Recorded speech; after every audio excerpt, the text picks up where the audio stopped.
গণিত ভয় লাগে। প্রশ্ন দেখলেই সব কেমন যেন হিজিবিজি হিজিবিজি লাগে।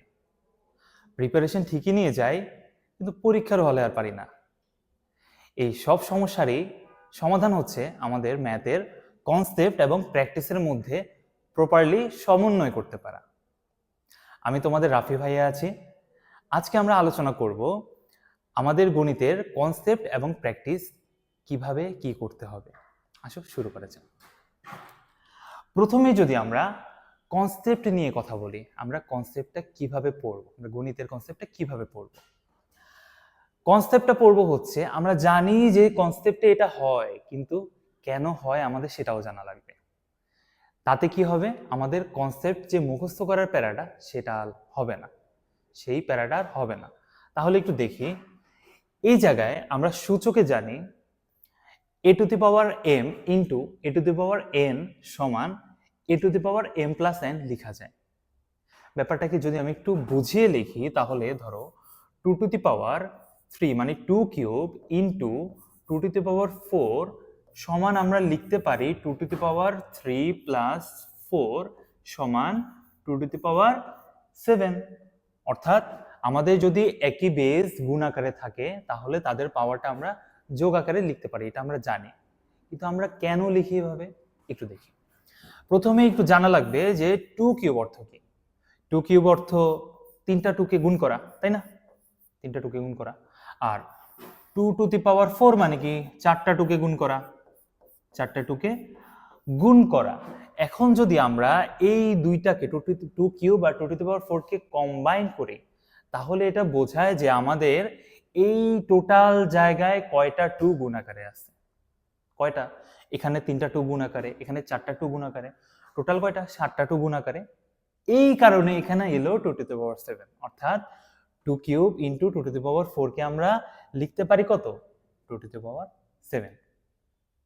এবার যদি আমরা একটু লগারিদম দেখি, যেটা আমাদের সূচকের বড় ভাই, এখানে আমরা জানি যে লগ a ভিত্তিক b সমান c।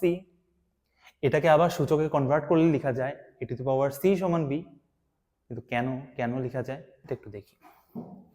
দেখো, এটাকেও যদি আমি একটু বুঝিয়ে লিখি, লিখতে পারি লগ 2 ভিত্তিক 8, নাম্বারটা হচ্ছে 8 সমান কত কত। এখানে আমার কাছে অ্যান্সারটা চাওয়া হচ্ছে, মানে সি হচ্ছে কত। ওকে, এই অ্যান্সারটা বোঝায় যে আমাদের যে বেসটা আছে লগ 2 ভিত্তিক, ভিত্তিক মানে ভিত্তি মানে বেস, আমাদের যে 2টা আছে 2টার উপর পাওয়ার কত দিলে আমরা এই নাম্বারটা পাবো, মানে 8টা পাবো। কত দিলে? 2 এর উপর 3 দিলে, 2 কিউব করলে 8 পাওয়া যায়, তাই না?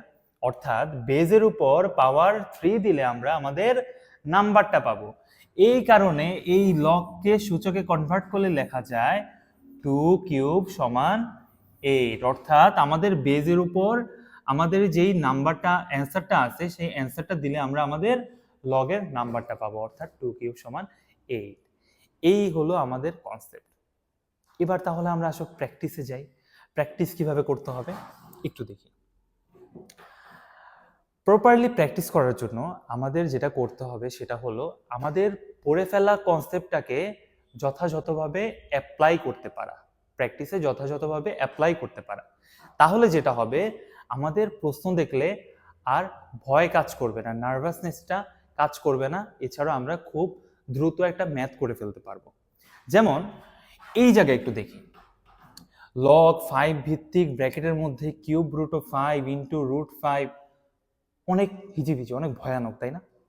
কিন্তু এই ভয়ানক ম্যাথটাতেও আমরা যদি কনসেপ্টটা প্রপারলি অ্যাপ্লাই করতে পারি, এটাও আমাদের কাছে খুবই সহজ হয়ে যাবে, খুবই সহজ হয়ে যাবে। এবং পরীক্ষার হলে এটা অথবা এই ধরনের কিছু যদি দেখি, আমাদের কাছে আর অচেনা মনে হবে না। একটু দেখি, এখানে লগ 5 ভিত্তিক cube root of 5 into root 5। এখন আমরা একটা জিনিস একটু ভাবি, আমাদের এই কিউব রুট অফ 5 কে কি আমরা লিখতে পারি 5 টু দি পাওয়ার 1/3? লিখতে পারি 5 টু দি পাওয়ার 1/3? হ্যাঁ, লিখতে পারি। এরপর রুট 5 কে কি আমরা লিখতে পারি 5 টু দি পাওয়ার হাফ? হ্যাঁ, লিখতে পারি, 5 টু দি পাওয়ার হাফ লিখতে পারি। আচ্ছা, এবার একটু দেখি, আমাদের কি কিছু চেনা চেনা মনে হচ্ছে? আমাদের সেম বেস, গুণ আছে, তাহলে আমরা পাওয়ারটা কি করব? হ্যাঁ, অবশ্যই আমরা পাওয়ারটা যোগ করে দেব। তাহলে লগ 5 ভিত্তিক এখানে আছে হলো নাম্বারে 5 টু দি পাওয়ারটা কত? 1/3 প্লাস 1/2 অর্থাৎ হাফ, তাই না? আচ্ছা, এখন লগের আরেকটা সূত্র আছে, সেটা হলো আমাদের যেই পাওয়ারটা থাকবে, নাম্বারের উপর যে পাওয়ারটা থাকবে সেটাকে আমরা লগের আগে নিয়ে আসতে পারবো। তাহলে এই পাওয়ারটাকে আমরা লগের আগে নিয়ে আসি, তাহলে এখানে কি হবে? 1/3 প্লাস 1/2 অর্থাৎ হাফ ইন্টু লগ কত? 5 ভিত্তিক 5, লগ 5 ভিত্তিক 5। এখন একটা জিনিস আমরা একটু দেখি, আমাদের লগের ভিত্তি আর নাম্বারটা সেম হয়ে গেছে। লগের যখন ভিত্তি আর নাম্বারটা সেম হয়ে যায় তখন আমরা সেটাকে 1 লিখতে পারি, কিন্তু 1 কেন লিখতে পারি সেটাও একটু বোঝা লাগবে। দেখো,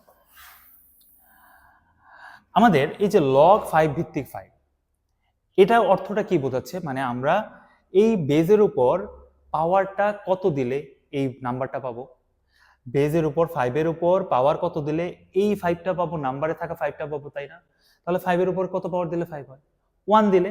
তাহলে এই যে লগ 5 ভিত্তিক 5, এই পুরাটার অ্যান্সার হবে 1। এই কারণে আমাদের যখন লগের ভিত্তি এবং নাম্বার সেম হয়ে যায় তখন সেটার অ্যান্সার হয় 1। তাহলে আমরা লগ 5 ভিত্তিক 5 এর জায়গায় আমরা লিখে ফেলি, কত লিখবো? লিখে ফেলি 1 লিখে ফেলি। আচ্ছা, এখানে লিখলাম 1, আর এইখানে 1 এর আগে কি ছিল গুণাকারে? 1/3 প্লাস 1/2। তাহলে 1/3 প্লাস 1/2 কে কি লেখা যায় আমরা যদি লসাগু করি? লেখা যায় হলো, লসাগু হচ্ছে এখানে 6, তারপর উপরে লেখা যায় হলো 2 প্লাস 3, তাই না? নর্মাল লসাগু। তারপর আমরা এটার অ্যান্সার লিখতে পারি কত? 5/6 ইন্টু 1 অর্থাৎ হচ্ছে 5/6। এটা হচ্ছে আমাদের অ্যান্সার, আমাদের প্র্যাকটিসের অ্যান্সার। তাহলে একটু চিন্তা করো, প্রপারলি কনসেপ্ট এবং প্র্যাকটিসের মধ্যে সমন্বয় করে আমরা কত ভয়ানক জটিল দেখতে একটা ম্যাথকে, দেখতে একটা মানে ভয়ানক দেখতে একটা ম্যাথকে আমরা কিভাবে খুবই সহজ রূপে নিয়ে আসলাম। এইভাবেই আমাদের কনসেপ্ট এবং প্র্যাকটিসের সমন্বয় করতে হবে এবং ম্যাথের প্রতি যাবতীয় ভীতি এতে কেটে যাবে। এমন আরও অনেক ভিডিও পেতে আমাদের ফেসবুক পেজ এবং ইউটিউব চ্যানেল ফলো করো, the curious classroom. So thank you, be curious, stay curious.